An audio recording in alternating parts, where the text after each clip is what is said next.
What's up everyone, GrimmChorizo here and welcome to Wrestling Roundup. This is the show where I give you this week's WWE news, rumors, and recap, so let's get started. So on Raw, what they were calling the season premiere of Raw, which doesn't even make sense. Anyways, the New Day retained the WWE Tag Team titles against the Primetime Players. The Wyatt Family was on Miz TV, and Roman Reigns and Dean Ambrose came out to the ring and claimed that they do have a partner for Night of Champions. Nikki retained the Divas Championship against Charlotte, so now she is officially the longest reigning Divas Champion. Basically, they did their switch shit. Brie got pinned by Charlotte. They called the bell. Basically, the same shit they always do worked. I could rant about this for a while. I'll just say this. It doesn't bother me that Nikki's the longest reigning Divas champ. I don't really care about records like that. It doesn't really matter.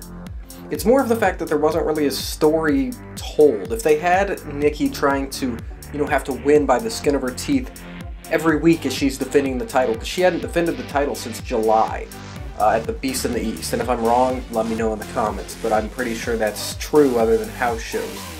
So there wasn't really a story told. Everyone knew Nikki was going to break the record, and we just wanted that slight hope.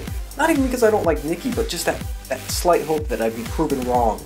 That maybe they're not just going to do the predictable thing of having her break it. And of course they just did it with a crappy twin magic thing that they've been doing for years. So I'm not trying to rant too much about this. I don't really care that Nikki has the longest reigning record or whatever.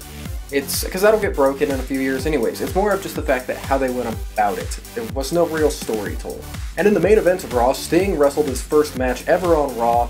It was originally him versus Big Show, but that turned into a tag team match of John Cena and Sting versus Seth Rollins and the Big Show, and Sting got the win for his team.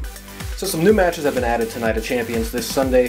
Ryback will defend the Intercontinental Championship against Kevin Owens, and the New Day will defend the tag team titles against the Dudley Boys. Also on the Night of Champions pre-show, it will be Neville and the Lucha Dragons against the Cosmic Wasteland, the team of Stardust and the Ascension. On a dark match filmed before SmackDown, Damien Sandow has apparently went back to his pink tights, purple knee pads, and the robe, like when he was the intellectual savior of the masses, except people there said that he's now calling himself the new voice of common sense, which I think is great. Sandow is awesome. He doesn't need to be imitating people or pretending to dress up as somebody else. He just needs to be him and have this, clever, witty, intelligent character. But now he's a face because he was so over months ago and they just killed it by having him dress up as Macho Man. So I guess we'll see if this actually makes it to TV. So it was announced that next week on NXT, Asuka, who was formerly Kana, will be making her debut. Rumor has it, and this is a bit surprising to me, is that ZZ from Tough Enough might be signed by WWE. Apparently he was seen training at the Performance Center or going to the Performance Center. I personally don't completely believe it. All the judges, everyone hated him. Why would they hire him of all people? It's just a rumor, but it's definitely an interesting one. With Night of Champions being this Sunday and Roman Reigns and Dean Ambrose having a mystery partner, there's been a lot of rumors and speculation of who it might be. Some rumored names going around are Kane and Chris Jericho. A name that had been going around that a lot of people assumed, like myself, is that Erick Rowan would be the third member, but apparently he is not cleared to wrestle yet. So, thankfully, and I like Erick Rowan, but it would just be dumb for him not to go back to the Wyatt family. Why would he go against them?